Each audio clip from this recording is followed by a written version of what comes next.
ओम नमो भगवते वासुदेवाय।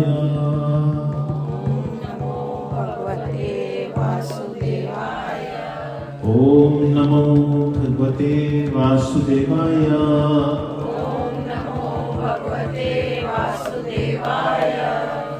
ओम नमो भगवते वासुदेवाय।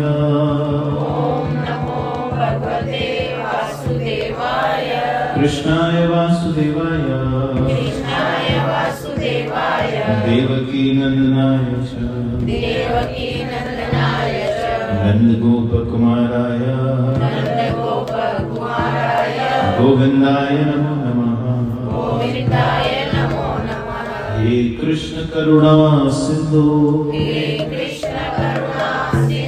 दीनबंधु जगत्पते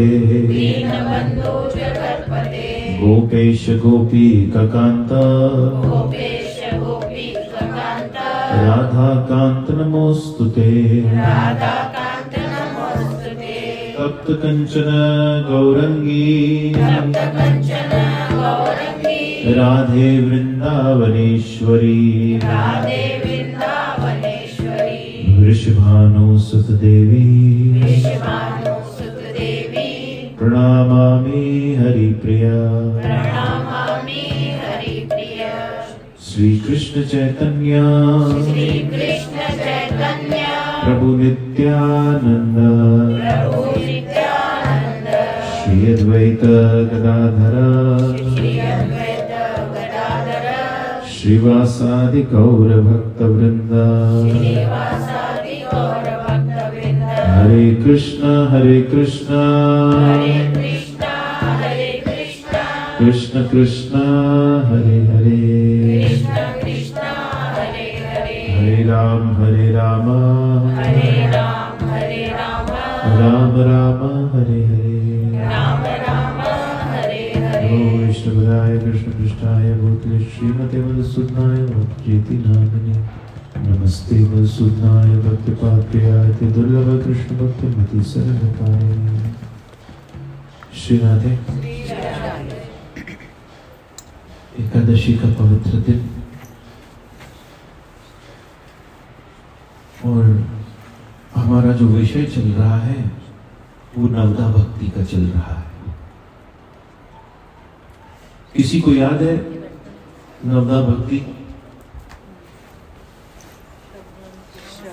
बताइए। श्रवणम कीर्तनम स्मरणम पाद सेवनम अर्चनम वंदनम साख्यम और आत्मनिवेदन। एक छूट गया क्या? दास्यम। तो ये विषय हमारा 2 सत्संगों से चल रहा है कि जब भगवान श्री कृष्ण ने 11वें अध्याय में अर्जुन को ये कहा कि अर्जुन मुझे न दान से न वेद अध्ययन से न तपस्या से न ही किसी प्रकार के सत्कर्म से मुझे ऐसे नहीं पाया जा सकता। मुझे सिर्फ और केवल भक्ति से पाया जा सकता है और भक्ति की विधि से पाया जा सकता है। तो जैसे ही बात भक्ति की आती है, हर व्यक्ति के मन में एक अपना वर्जन है भक्ति का। उनको लगता है कि जो वो कर रहे हैं वही ठीक है। इसीलिए हमने सोचा कि चलो भक्ति को, इस शब्द भक्ति को शास्त्रों से जाना चाहे तो भक्ति के 9 अंग बताए गए जो अभी अभी हमने सुने। ये रामचरितमानस में भी आता है और ये भागवत में भी आता है। तो सबसे पहला अंग हम जिसके विषय चर्चा कर रहे थे पिछले सत्संग में वो है श्रवणम। श्रवणम मतलब सुनना। सबसे पहली जो शुरुआत है भगवान के सेवा की वो हमारी कानों की इंद्रियों से शुरू होती है, सुनने से। और ये भी याद रखिएगा, जब हम श्रवण कर पाते हैं तभी ही कीर्तन कर पाते हैं। शरीर आते बिना श्रवण किए कीर्तन भी नहीं हो सकता। जो पहले दो अंग बताए गए, श्रवणम कीर्तनम, अब मैं तीसरे शब्द की ओर ध्यान खींचना चाहूंगा जो प्रहलाद जी ने बिल्कुल विशेषतर इसके साथ जोड़ा। श्रवणम कीर्तनम विष्णु। श्लोक में कैसे आया है? श्रवणम कीर्तनम कि विष्णु से जुड़ी हुई क्या क्या बातें, उनके धाम से जुड़ी हुई, उनके नाम से जुड़ी हुई, उनके लीलाओं से जुड़ी हुई, यही बातों का कीर्तन और श्रवण होना चाहिए। अन्य किसी का श्रवण और कीर्तन नहीं। इसीलिए यहां बताया गया कि क्या सुनना है वो भी इंपॉर्टेंट है।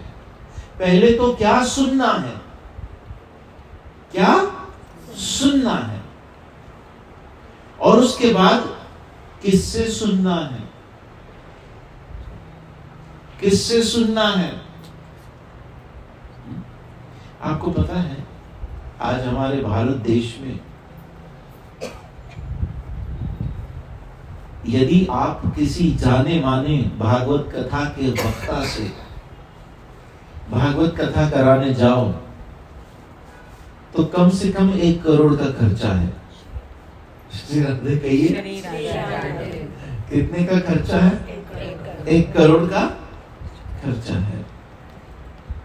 अब देखिए, जो व्यक्ति 1 करोड़ रुपए, हाँ उसमें व्यवस्था ये वो सब आ गई, लेकिन बात ये है कि जो व्यक्ति इतने पैसे लेकर जब कथा हो तो उसमें 2 बातें हो जाती है।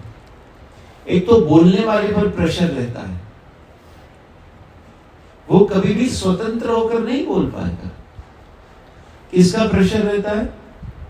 जिसने, जो जजमान है, जिसने पैसे दिए हैं, उसका अब काम क्या है? सामने जिसने इतने पैसे दिए हैं उसको खुश करना। एक जगह तो ऐसे भी देखा मैंने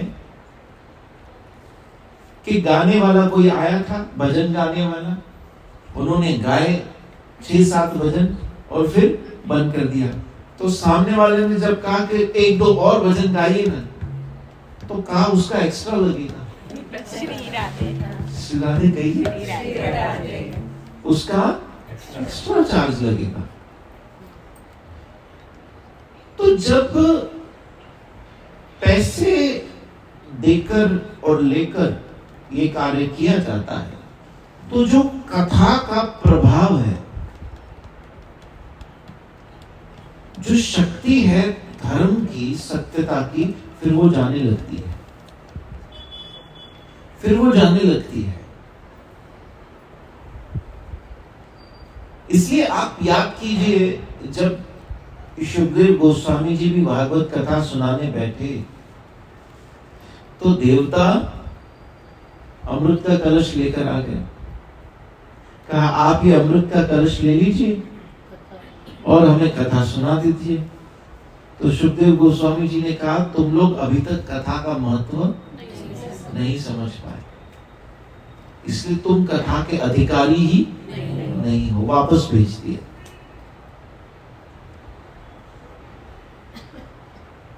इसलिए श्रील प्रभुपाद जी,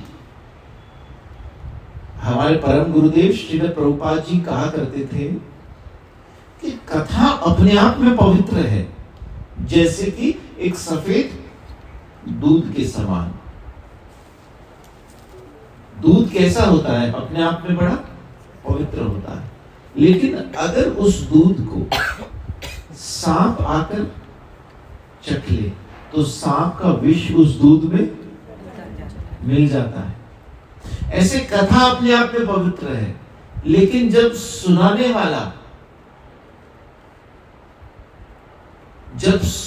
वाला अनधिकारी है,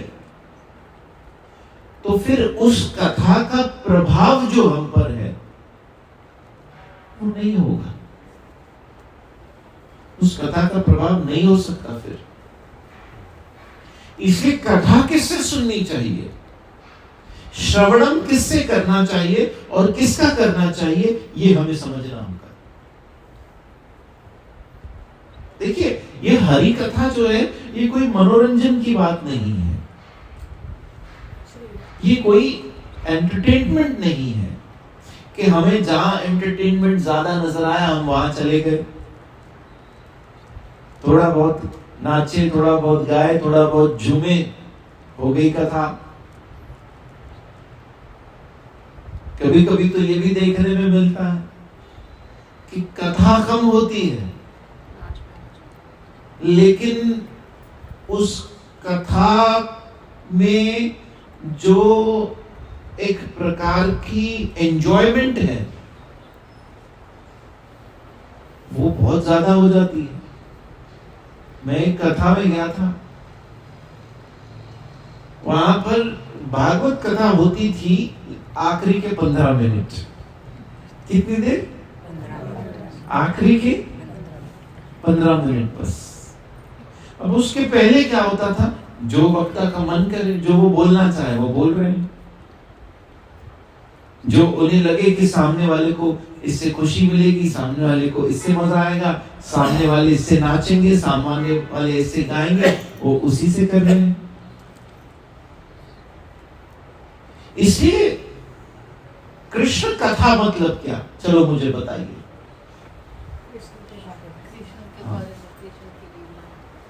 अब कृष्ण के बारे में, कृष्ण की लीला, अब कृष्ण की लीला लोगों को लगता है कि कृष्ण की वही लीलाएं सुनना चाहिए या उन्हीं को सुनने में मजा आता है जो राधा कृष्ण की लीलाएं होती हैं, जो गोपियों की लीलाएं होती हैं। श्रील प्रभुपाद जी कहा कहते थे, वो व्यक्ति मूर्ख है जो भगवत गीता में और कृष्ण और गोपियों की लीलाओं में कोई अंतर समझता है। वो मूर्ख है, वो समझ ही नहीं पाया।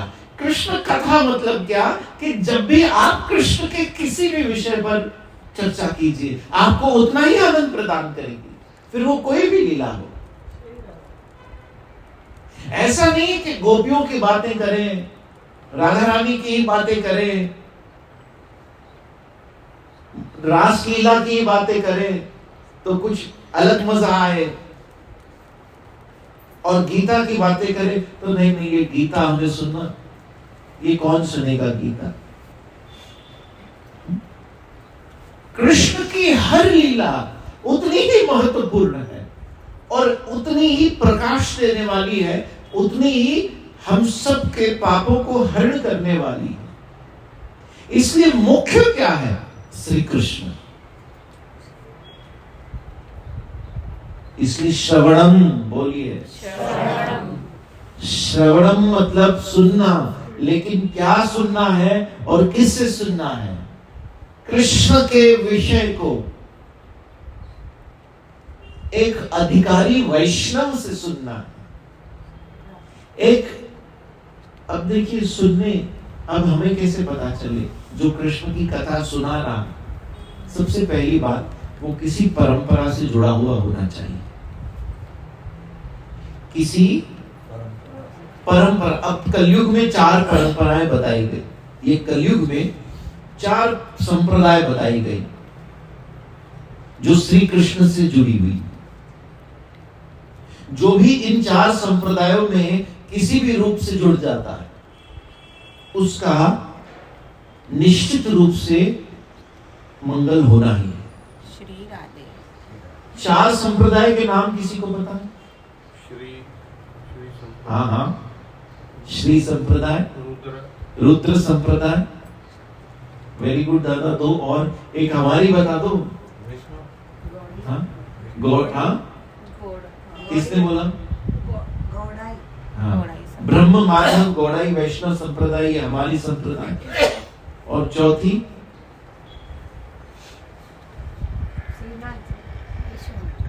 लेकिन संप्रदाय का नाम क्या है? 4 कुमार संप्रदाय। तो एक कौन सी हो गई? श्री संप्रदाय। श्री मतलब लक्ष्मी जी, जो कृष्ण मतलब विष्णु और लक्ष्मी से शुरू हुई। मतलब विष्णु ने पहले ज्ञान दिया लक्ष्मी जी को, फिर वहां से शुरू हुई। फिर एक 4 कुमार संप्रदाय, मतलब भगवान विष्णु ने 4 कुमारों को ज्ञान दिया, वहां से शुरू हुई, जो आगे रामानुजू संप्रदाय भी कहते हैं जिसे। फिर रुद्र संप्रदाय, जिस संप्रदाय में वल्लभाचार्य जी आए, जो जय श्री कृष्ण गुजरात में भी, जिसको आज के टाइम में पुष्टिमाल कहा जाता है। और चौथी संप्रदाय ब्रह्म माधव गौड़े संप्रदाय, जिस संप्रदाय में जो ब्रह्म माधव मतलब जो माधव ने ब्रह्मा जी को ज्ञान प्रदान किया, कृष्ण ने ब्रह्मा जी को प्रदान किया, ब्रह्मा जी ने माधवाचार्य को प्रदान किया, माधवाचार्य ने व्यासदेव जी को प्रदान किया। ऐसे करते करते करते करते आज वही संप्रदाय से ज्ञान हमें प्राप्त हो रहा है। अब ये चारों संप्रदाय जो है, ये मूल रूप से इनका जो नाम है वो कृष्ण नाम ही है। ये कृष्ण नाम ही देते, हरि नाम का भजन ही करवाते। और कथा और कीर्तन जिसकी बात हम कर रहे हैं, श्रवणम और कीर्तनम, ये मूल रूप से विष्णु का ही करते। क्योंकि देखिए, जब हम बात करते हैं श्री कृष्ण की, बोलिए ना कृष्ण कृष्ण कृष्ण कृष्ण। तो मुझे बताइए, आज से 50 साल पहले, आज से 50 साल पहले मतलब कितना हो गया?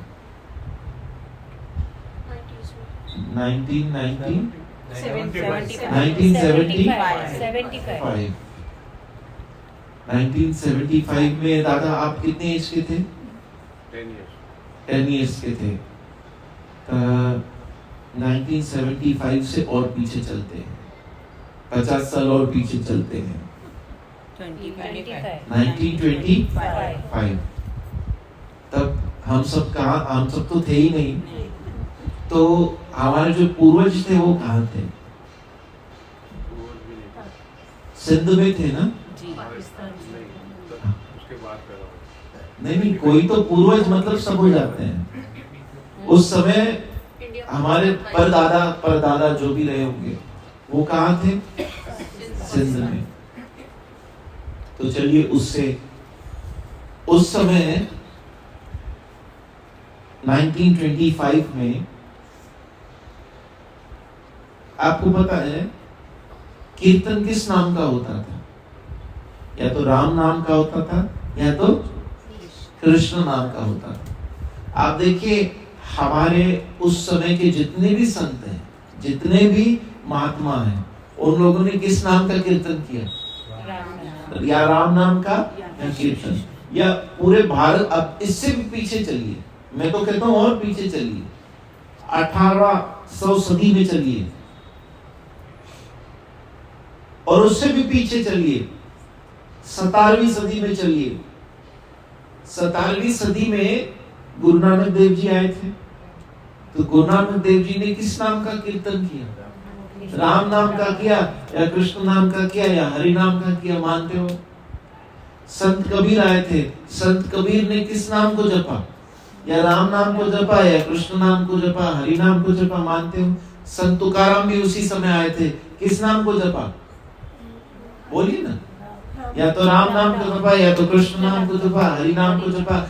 राम कृष्ण हरि ये तो हम जानते ही हैं। मीरा आई थी, मीरा ने किस नाम को जपा? कृष्ण नाम को जपा, हरि नाम को जपा। इससे भी पहले चले 1500 सदी में चले जाओ, 1000वीं सदी में चले जाओ, 10 लाख वर्ष पहले चले जाओ, तो भी राम नाम मिलेगा। हनुमान ने किस नाम को जपा? राम नाम को जपा। मतलब ये नाम जो है, ये हरि नाम और हरि कथा जो है। अब मुझे बताइए, कृष्ण कथा कब से है? कृष्ण कथा कब से है? कब से है? 5,000 साल से। आप अभी देखिए, कहने में ऐसा लगता है कितने साल पहले से है? 5,000 वर्ष पहले से है। क्योंकि इस चतुर्युग में 4 युग हैं, तो इस चतुर्युग में अब इसके पहले वाला युग कौन सा होकर गया? द्वापर युग। तो इसीलिए हम कह रहे हैं कि 5,000 साल पहले जो द्वापर युग अंत हुआ, उसके बाद भागवत कथा की रचना की गई और फिर ये कृष्ण कथा। लेकिन इस 4 युग के पहले जो चतुर्युग थे, उस युग में भी तो श्री कृष्ण का प्राकट्य हुआ। समझ रहे हो आप इस बात को? मतलब वो जो पहला सतयुग आरंभ हुआ इस 4 युग में से, उसके पहले भी एक कलयुग था, उस कलयुग के पहले भी एक द्वापर युग था। इसलिए आपको पता है, तुलसीदास जी ने कृष्ण का नाम भी लिया है। राम नाम सब जपत है, ठग डाकू और चोर, बिना प्रेम रिझे नहीं, तुलसी नंद किशोर। श्री राधे। तो नंद किशोर कौन है? कृष्ण। तो कृष्ण कथा और राम कथा अनादि है। चले जाओ त्रेता युग, जो आज से लाखों वर्ष पहले हो गया, क्योंकि त्रेता युग अपने आप में ही 16 लाख वर्ष का था। कितने वर्ष का? 12 लाख वर्ष का द्वापर था, और अभी 4,32,000 साल का कलयुग है। तो आप देखिए, लाखों साल पहले चले जाओ, तब भी राम कथा थी। आपको पता है, गोस्वामी वाल्मीकि जी ने जो रामायण लिखी, वो कब लिखी? राम कथा होने के 10,000 वर्ष पहले लिख दी थी। 10,000 वर्ष पूर्व रामायण की रचना कर दी गई थी। आप समझ रहे हो कि ये, मैं सिर्फ ये समझाना चाहता हूं कि जो हमको यहां बैठे बिठाए मिला है ना, ये बहुत दुर्लभ चीज मिली है। ये जो राम कथा, ये जो हरि कथा, और मेरा बड़ा मन है कि इस साल हम राम कथा भी करें। इस साल हम कभी तो राम कथा भी करें, कभी तो करें। अब पहली श्री चैतन्य लीला आ रही है, 1 मार्च से नहीं, 21 फरवरी से शुरू हो रही है। और देखिए, आज मृदंग भी आ गया। ये मृदंग कौन है आपको पता है? ये बलराम का रूप है। मृदंग भी आ गया।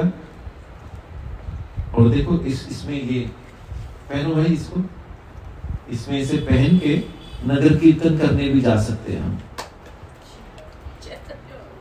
महाप्रभु की तरह हरिनाम संकीर्तन करने जा सकते हैं। और मैं सही कहता हूं, अगर आप लोग यदि वाकई में श्री कृष्ण प्रेम के रहस्य को जानना चाहते हो, तो ये चैतन्य लीला मिस मत करना। श्री राधे। ये चैतन्य लीला में कृष्ण प्रेम के अलावा कुछ है ही नहीं, शुद्ध कृष्ण प्रेम है, और बड़ी आनंदमयी चैतन्य लीलाएं हैं। इसलिए जरूर आइएगा 21 फरवरी से 27 फरवरी को, और अभी 30 तारीख को नित्यानंद, 31 को नित्यानंद त्रयोदशी मनाई जा रही है। और मैं चाहता हूं आप सब लोग आओ, क्योंकि हम कुछ बात करना चाहते हैं सेवा के विषय। हर व्यक्ति मतलब जो सेवा करना चाहते हैं लोग, उनको एक वॉलंटरी सेवा दी जाएगी। क्योंकि सारे सत्संगों में 1 या 2 व्यक्ति पर ही पूरा भार आ जाता है सेवा का। इसलिए 31 जनवरी नित्यानंद त्रयोदशी हम मना रहे हैं वृंदावन हॉल में। आप सभी आइए, क्योंकि नित्यानंद त्रयोदशी में हम नित्यानंद महाप्रभु के विषय सुनेंगे और उसी दिन से मैं संक्षिप्त बता दूंगा कि हम 21 फरवरी से किस तरह से हम कथा आरंभ करने वाले हैं, क्या क्या आयोजन होगा, क्या क्या प्रोग्राम होगा, उस दिन हम इसके विषय चर्चा करेंगे। देखिए कितनी अच्छी जिंदगी है ना, हरि कथा हरि कीर्तन, वही कथा वही कीर्तन जो लाखों वर्षों से जो सनातन है। इस कथा और इस हरिनाम में कुछ मिलाया नहीं गया। देखिए एक बात समझ लीजिए, कथा कहने वाला कथा कहते कहते अपने मन का कुछ भी डाल सकता है, बीच में डाल सकता है या नहीं? ये तो कथा कहने वाले पर है कि वो क्या कह रहा है। लेकिन फिर भी एक नाम ऐसा है जिसमें कोई कुछ नहीं डाल सकता। अगर नाम है कृष्ण, इस कृष्ण नाम में कौन क्या डालेगा? अगर नाम है राम, एक नाम ही है जो बड़ा शुद्ध है, पवित्र है, जिसे बिल्कुल सूर्य के समान मानना चाहिए। सूर्य की किरणें जब इस पृथ्वी पर सवेरे पड़ती हैं तो वो सारी अपवित्रता को पहले विनाश करती है, अंधकार को विनाश करती है। इसीलिए सुबह का समय बिल्कुल सतोगुणी समय बताया जाता है। आप देखिए सुबह को वो लोग जो रात को पार्टी भी करते हैं, डीजे भी सुनते हैं, रॉक म्यूजिक सुनते होंगे, लेकिन सुबह को उनको भजन ही अच्छे लगेंगे। सुबह को वो भी क्या सुनना पसंद करेंगे? भले रात को पार्टी करके आए, लेकिन सुबह को उनको पार्टी वाले गाने अच्छे नहीं लगेंगे, सवेरे उनको भजन ही अच्छा लगेगा। आप देखिए जो भी पाप के कार्य होते हैं वो अंधेरे में होते हैं, जब बिल्कुल लाइट डिम होती है। बाहर में देखा है आपने किस तरह से बिल्कुल अंधेरा होता है, अंधेरा अंधेरा अंधेरा। और जो भी सत्कर्म होते हैं वो हमेशा प्रकाश में होते हैं, उजाले में होते हैं। इसी तरह से जो भगवान का नाम है वो हमारे अंदर एक प्रकाश करने लगता है। ये जो कृष्ण नाम कीर्तन हम करते हैं, हरे कृष्ण कृष्ण कृष्ण हरे हरे, हरे राम राम राम हरे, ये अभी आपने सुना, श्रवण किया, आपके कानों में गया, ये अंदर जाते ही अपना काम शुरू कर देता है। अंदर जाते ही सबसे पहले तमोगुणी रूपी जो विकार है उन्हें हटाना शुरू कर देता। देखिए आप सत्संग सुनने के बाद कुछ असर तो होता है ऊपर, और वो असर मुझे लगता है कई देर तक चलता है हम सब पर। शायद किसी के ऊपर 2 घंटे चले, किसी के ऊपर 5 घंटे चले, किसी के ऊपर 24 घंटे चले, लेकिन चलता तो है। फिर धीरे धीरे वो उतरने लगता है, वो असर जाने लगता है। क्यों? क्योंकि फिर हमारे आसपास के लोगों का असर हम पे होने लगता है। यहां पर आपके मुंह से निकलेगा हरे कृष्णा, लेकिन जब बाहर का असर होगा तो परे कृष्णा। वहां का जब असर होने लगेगा ना, धीरे धीरे उन लोगों से मिले जो भगवत विमुख है, हरिनाम के विमुख है, जिनमें कोई ऐसी क्वालिटी नहीं है जो भगवत गुण हो। फिर धीरे धीरे उनका असर हम पे होने लगता है और हम भी कृष्ण को दूर करने लगते। फिर मन बड़ा व्याकुल होने लगता है, चिंतित होने लगता है, डिस्टर्ब होने लगता है। फिर सत्संग में आते हैं, फिर हरि कथा सुनते हैं, फिर कृष्ण नाम सुनते हैं, फिर ठीक हो जाते हैं, फिर अच्छे हो जाते हैं, फिर दुनिया में जाते हैं खुश होकर। देखिए कितनी अच्छी जगह है ये सत्संग, हमें कितना अंदर से सहलाती है, सुकून देती है, कितनी शांति प्रदान करती है, और कैसी अजीब जगह है ये दुनिया कि यहाँ अच्छे इंटेंशन से भी जाओ तो भी लोग किसी न किसी रूप में हमारे अंदर नेगेटिविटी भरी देंगे। आप कुछ बुरा सुनना नहीं चाहोगे, लेकिन कोई ना कोई आकर कुछ न कुछ बुरा सुना ही देगा, कहीं ना कहीं से कान में पड़ ही जाएगा बुरा। आप कुछ बुरा देखना नहीं चाहोगे, लेकिन आंखें कुछ न कुछ बुरा देख ही लेंगी। आप कुछ बुरा बोलना नहीं चाहोगे, कोई इंसान झूठ बोलना चाहता है, बोलना नहीं चाहता, लेकिन निकल ही जाता है। जैसे कोई आपको पूछेगा कितनी देर में आ रहे हो, आप खड़े हो योगी हिल्स पर और आपको पहुंचना है ओबेरॉय में, मान लीजिए, आप कहेगा बस वहां 5 मिनट में पहुंचा, 2 मिनट में पहुंच रहे हैं। अब हम भी जानते हैं हमको पहुंचने में 10-15 मिनट तो लग ही जाएंगे। या वेटर से पूछो कितने बजे आप लाओगे, ऑर्डर क्यों नहीं लाया? कहा सर बस अभी 2 मिनट में आया, 2 मिनट में, भले वो 15-20 मिनट बाद आए, लेकिन कितनी देर बाद आएगा? तो न चाहते हुए भी उसने क्या कह दिया? झूठ कह दिया, असत्य कह दिया। वो जमाना था जब इंसान को अगर झूठ बोलना होता था तो उसे नींद नहीं आती थी। कृष्ण ने युधिष्ठिर से कहा, युधिष्ठिर जाकर अश्वत्थामा से कह दो, द्रोणाचार्य से कह दो कि अश्वत्थामा यथा यथा तो मर गया, अश्वत्थामा नहीं रहा। युधिष्ठिर को नींद ही नहीं आई रात में कि कृष्ण आप मुझे झूठ बोलने के लिए कह रहे हो, जबकि वो झूठ नहीं था, वास्तव में एक हाथी मरा था अश्वत्थामा नाम का। लेकिन फिर भी युधिष्ठिर बड़ा व्याकुल हो गया, और आज के समय में न चाहते हुए भी झूठ निकल जाता है, न चाहते हुए भी हम कह देते हैं। बस ये असर है बाहर का, जो धीरे धीरे धीरे धीरे करके हम पर होने लगता है, और सत्संग का असर घटने लगता है। जैसे एक दवाई होती है ना, जब तक वो दवाई खाई तो कहते हैं कि उसका असर कितनी देर चलेगा? 8 घंटा इसका असर चलेगा। उसके बाद क्या होगा? उसके बाद जब तक दूसरा डोज नहीं लोगे तब तक अंदर वो कीटाणु फैलते रहेंगे, चलते रहेंगे। ऐसे ही जब हरि कथा और कीर्तन का श्रवण होता है तो हमें एक डोज मिलता है, ये एक डोज मिल रहा है।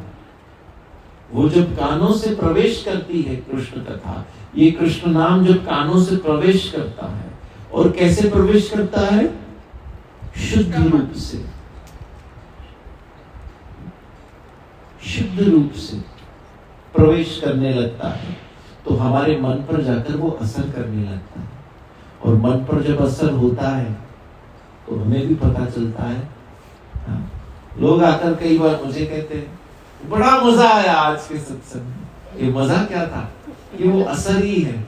मैंने तो कोई यहाँ कथक किया नहीं, मैंने कोई कथक किया, कोई मैंने मैजिक तो नहीं दिखाया कि जो मजा आएगा। तो वो मजा क्या था? वो कृष्ण नाम और कृष्ण कथा जो श्रवण की हमने, हमारे अंदर प्रवेश करके जो कलयुग रूपी मल है, जो कलयुग का सबसे गहरे में गहरा जो दोष है उसको समाप्त करने वाली ये कृष्ण कथा और कीर्तन है। हरे कृष्ण कृष्ण कृष्ण हरे हरे, हरे राम राम राम हरे हरे। जब ध्रुव महाराज को भगवान ने पूछा कि ध्रुव महाराज तुम्हें क्या चाहिए, कहा मुझे ऐसी जगह पे भेजिए जहां 24 घंटे आपकी कथा और कीर्तन चलता रहे। ध्रुव महाराज ने ये मांगा।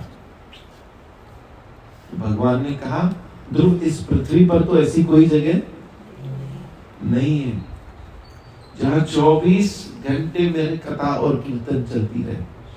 तो एक ध्रुव तारे का निर्माण किया गया, पोल स्टार, आप लोगों को पता है जी ध्रुव तारा जी कहा, इस स्थान पर मैं वरदान देता हूं कि 24 घंटे मेरी कथा और कीर्तन चलता रहेगा। शेषनाग भगवान से कहते हैं, भगवान आपने मेरे साथ बड़ा अन्याय किया। कहा क्या अन्याय किया?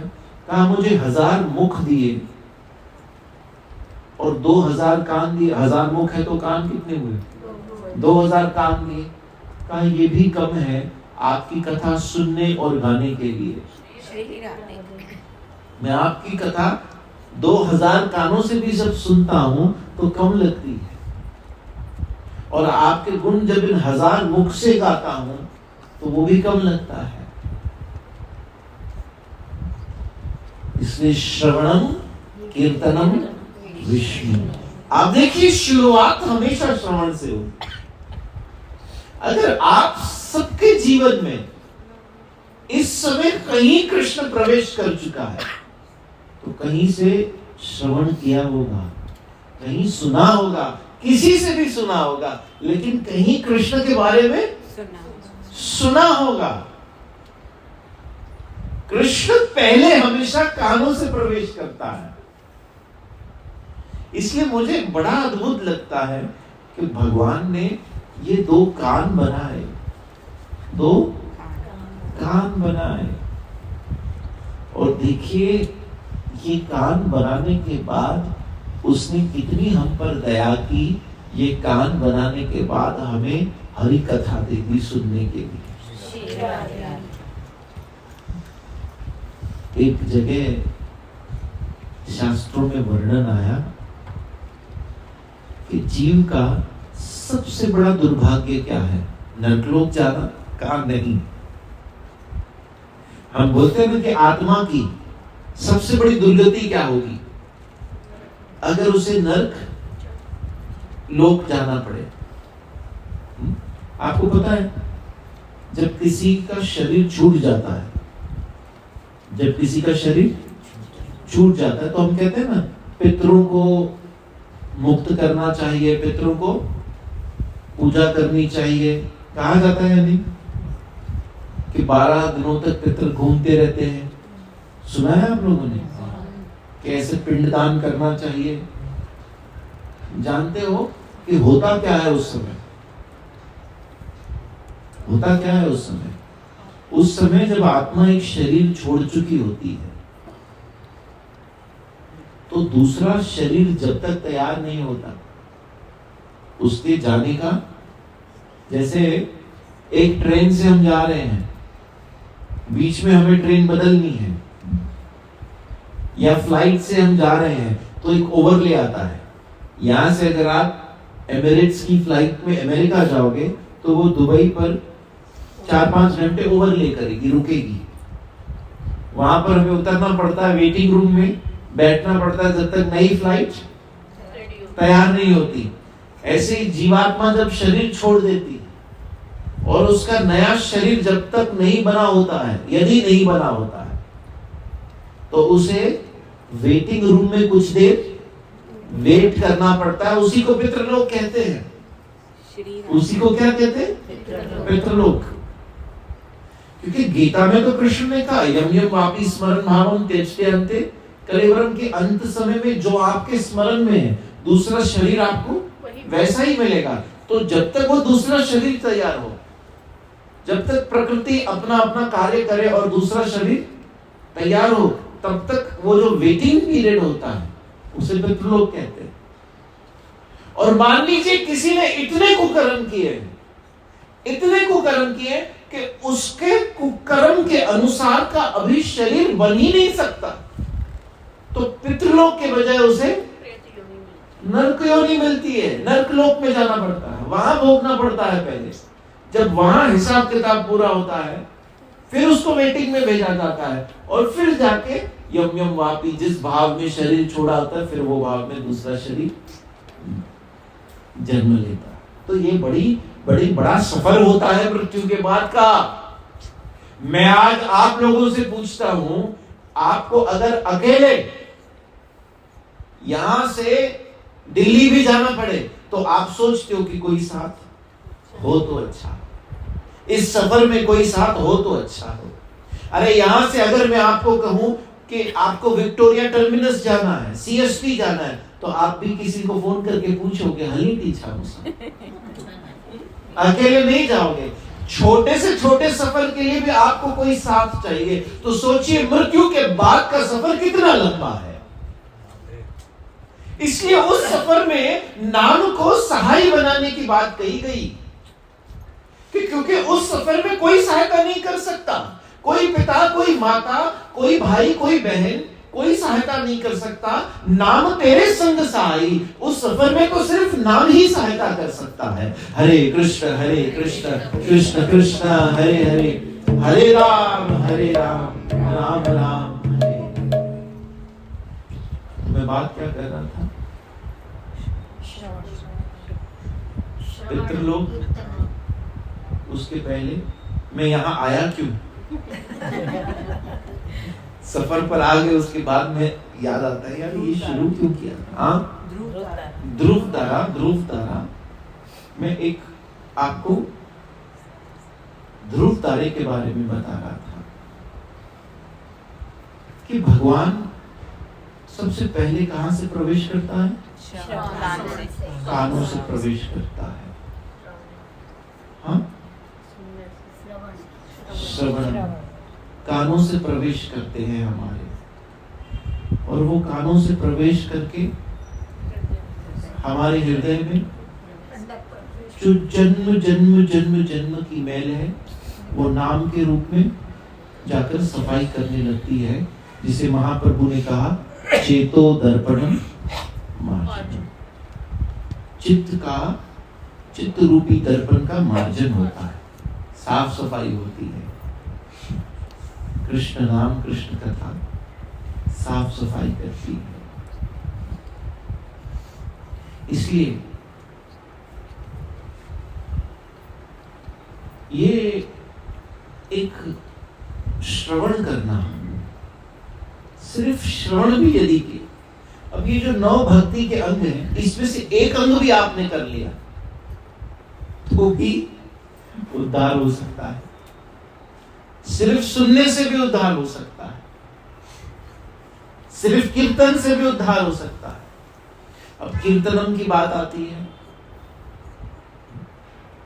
तो चलिए, आज तो समय नहीं है, आज हम यही विराम देते हैं, क्योंकि आज सत्संग भी थोड़ा देर से शुरू हुई, किसी अनवांटेड सर्कमस्टेंसेस की वजह से थोड़ी देर से सत्संग शुरू हुई, लेकिन देर से शुरू जरूर हुई, लेकिन शुरू तो हुई। जीवन में कथा देर से भी मिले तो कोई बात नहीं, भाई कथा मिली तो सही। सोचिए उन लोगों के बारे में जिनको कथा मिल भी नहीं रही, जिनको नहीं मिल रही है कथा, बेचारे ऐसे ही दुनिया से जा रहे हैं, या तो कोई सुनाने वाला नहीं है। हाँ, तो मैं ये बात बता रहा था, अच्छा वो याद आया कि जीव की सबसे बड़ी दुर्गति लोगों को लगता है किसमें है? नरकलोक जाने में। आत्मा की सबसे बड़ी दुर्गति किस में हो सकती है? हाँ, अगर ऐसे कुकर्म हो गए कि शरीर छूटने के बाद उसे नरकलोक की यातना सहन करनी पड़ी, लेकिन शास्त्रों ने कहा नहीं। शास्त्रों ने कहा कि उससे भी बड़ी एक दुर्गति है। कहा वो क्या है? कहा वो ये है कि जीवात्मा को अगर हरि कथा और सत्संग मिले, क्या हो? मतलब कहीं हमारे आसपास हम जानते हैं कोई सुनाने वाला है, या हमारे घर में कोई ऐसा व्यक्ति है जो हरि कथा सुनता है, हम जानते हैं कि ये व्यक्ति है, हमें भी जाना चाहिए, हमें भी सुनना चाहिए। हरि कथा अवेलेबल हो, एक्सेस हो उसका, लेकिन फिर भी अगर सुनने का मन न करे तो वो समझो नरक से भी बड़ी दुर्गति हो गई। अगर सुनने का मन न करे,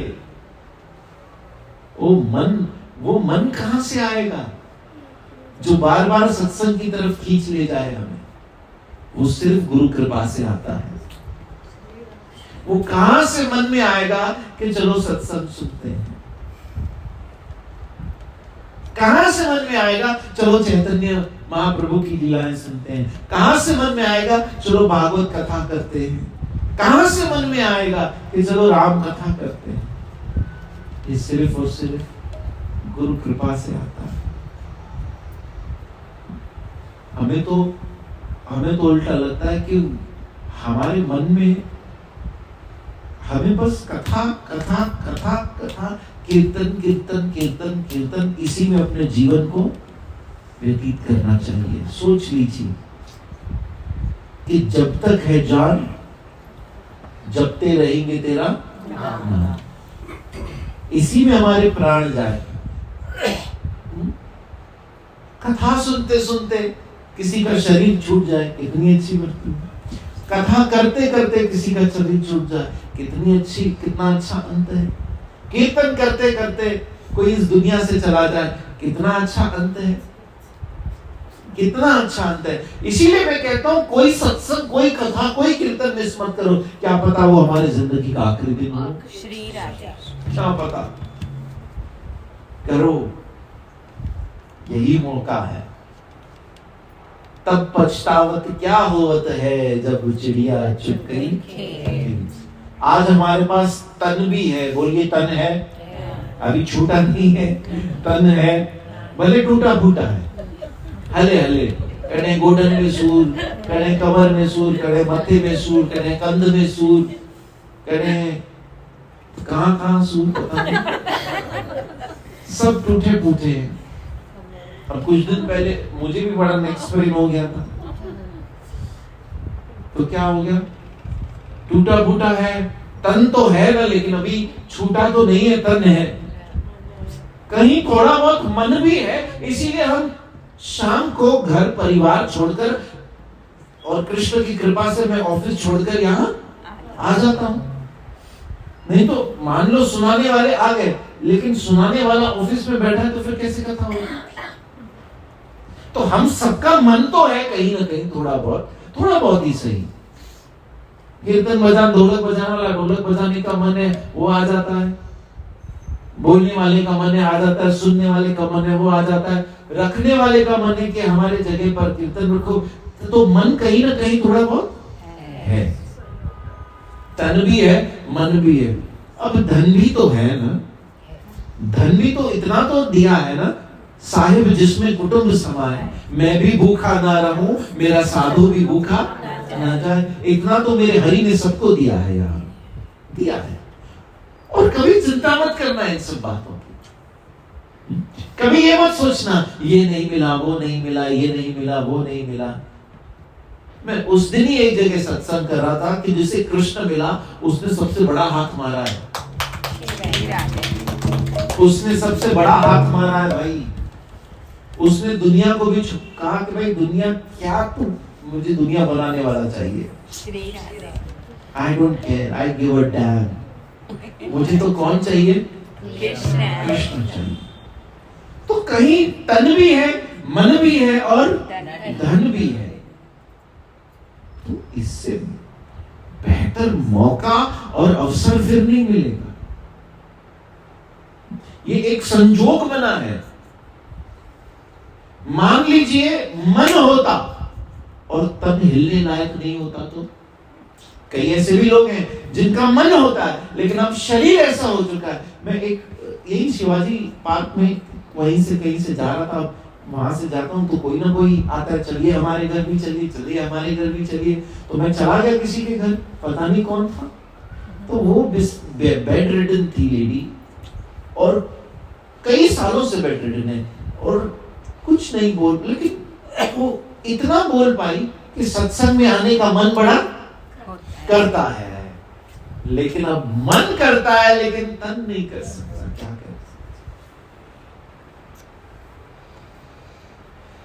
तन करता है लेकिन मन नहीं करता, तो भी क्या करें? और तन मन दोनों करता है लेकिन धन ही नहीं है। तो इंसान सोचता है मैं सत्संग में जाने से बजाय पहले कुछ काम करके पैसे कमा लूं। माला करने का समय भी छोड़ो, उस टाइम भी कुछ मेहनत मजदूरी करके पैसे कमा लूं। आप सोचिए कि कितना अच्छा संजोग हम सबके लिए बना है।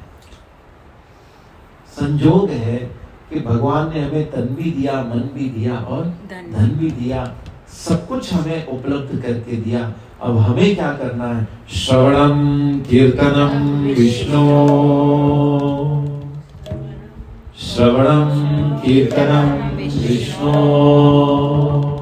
श्रवणम कीर्तनम विष्णु, श्रवणम कीर्तनम विष्णु।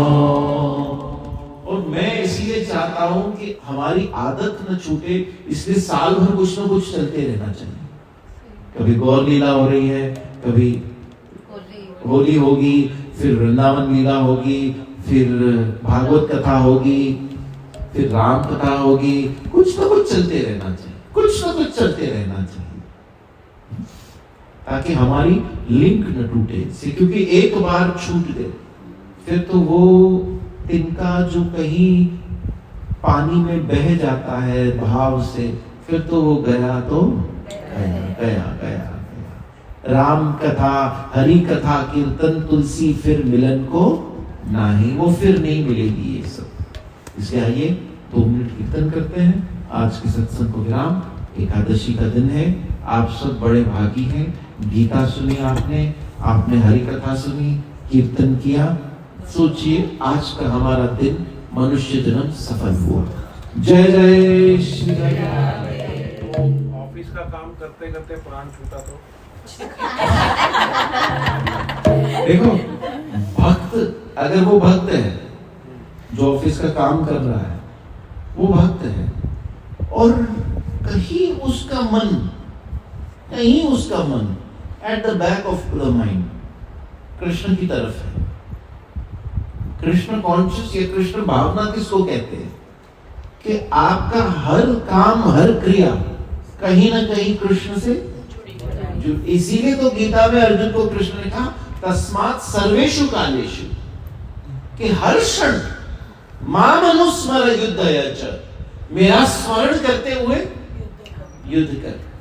तो ऐसी जगह पर जिस समय वो डायरेक्टली यदि कृष्ण के लिए नहीं कर रहा, डायरेक्टली नहीं कर रहा, इनडायरेक्टली कर रहा, तो उस समय भगवान उसकी मदद करते हैं अपने आप। इनडायरेक्टली कैसे? अभी कोई प्रोजेक्ट है, उसमें मन से करूंगा, हाँ। दिमाग से भी, धन से, तो उसको रिजल्ट ओरिएंटेड होएगा ना।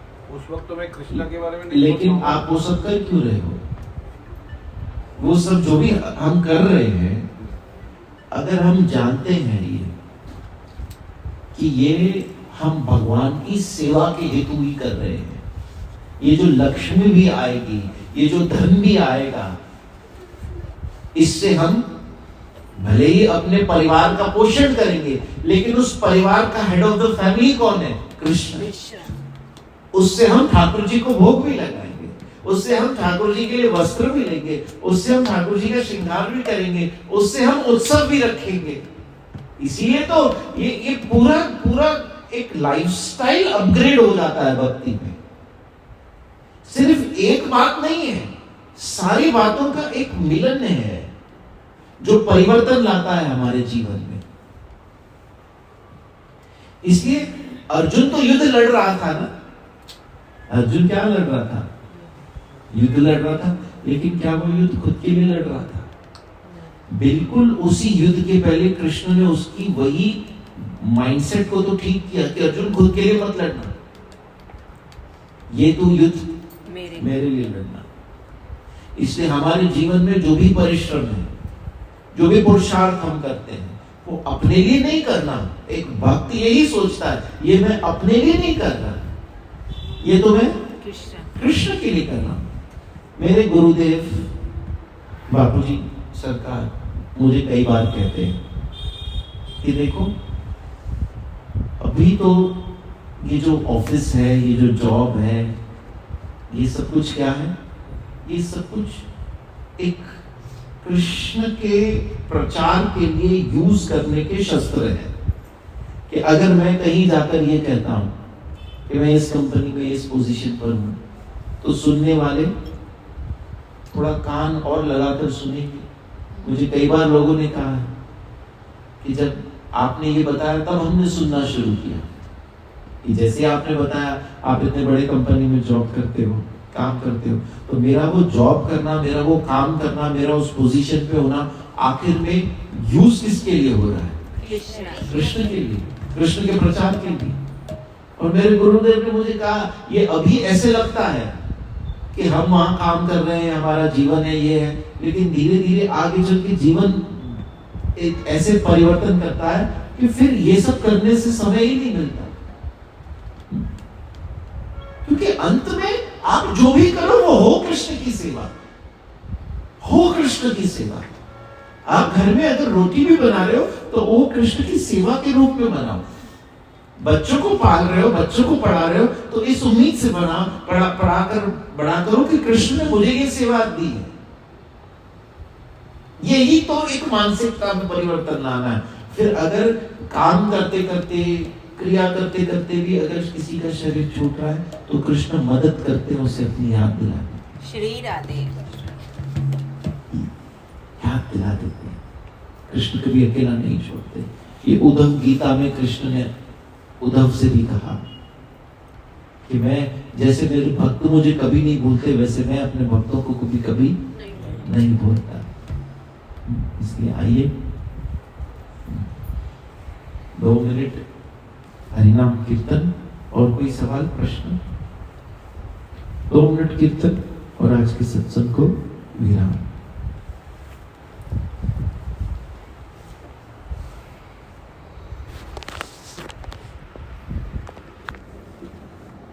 कई जन्मों से बुला रहे हो, कोई तो रिश्ता जरूर हो।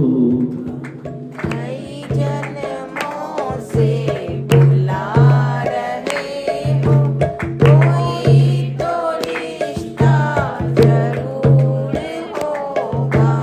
कई जन्मों से बुला रही हो, कोई तो रिश्ता जरूर होगा।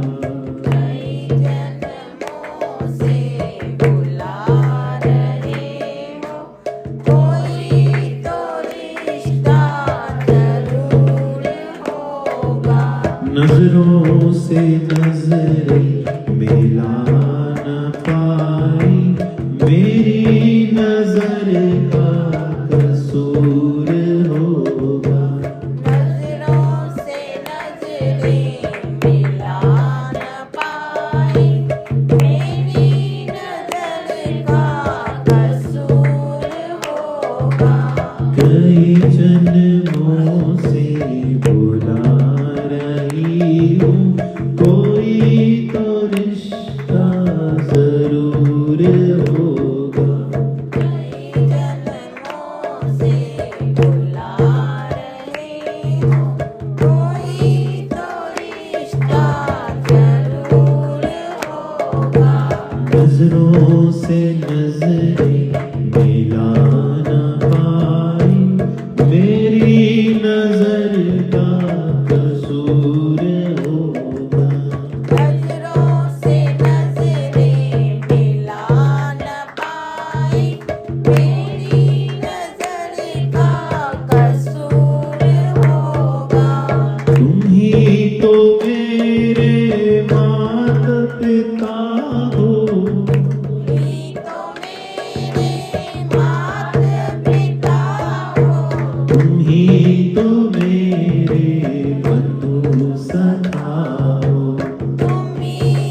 जन्मों से बुला रहे हो, कोई तो रिश्ता जरूर होगा। कई जन्मों से बुला रहे हो, कोई तो रिश्ता जरूर होगा। हरे कृष्णा कृष्ण